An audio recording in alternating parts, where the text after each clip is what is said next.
అందరికీ నమస్తే. Welcome back to tasty tales YouTube channel. ఈరోజు మన వీడియోలో చాలా tasty and easy sweet recipe అయిన బెల్లం అప్పాలు ఎలా చేసుకోవాలో చూద్దాం.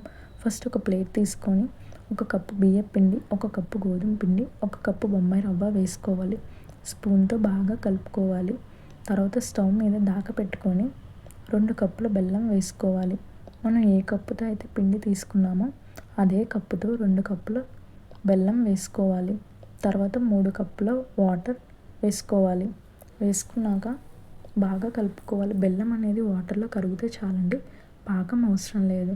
తర్వాత 1 స్పూన్ యాలకుల పొడి, 1 స్పూన్ నువ్వులు వేసుకోవాలి. నువ్వులు వద్దనుకునే వాళ్ళు ఎండు కొబ్బరినైనా వేసుకోవచ్చు. పాకం అనేది బాగా మరగాలి. బాగా సిమ్లో పెట్టి బాగా మరిగించాక మనం ఫస్ట్లో బియ్యం పిండి, గోధుమ పిండి, రవ్వ తీసుకున్నాం కదండి, అది పాకంలో వేసుకోవాలి.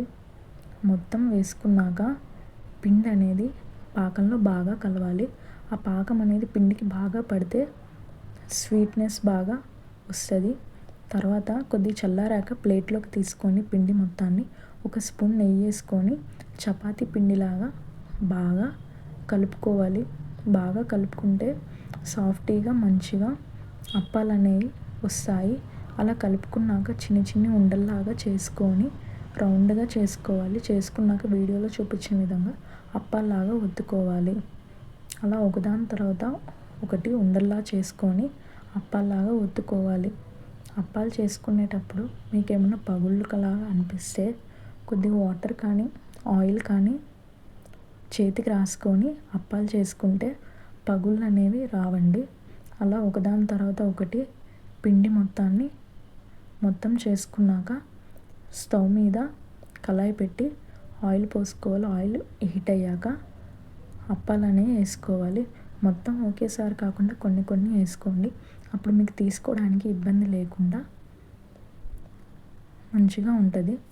తర్వాత అప్పాలు అనేవి మంచిగా ఫ్రై అవ్వాలి. ఫ్రై అవ్వకపోతే లోపల పిండి పిండిగా ఉంటే తినేటప్పుడు చాలా ఇబ్బందిగా ఉంటుంది.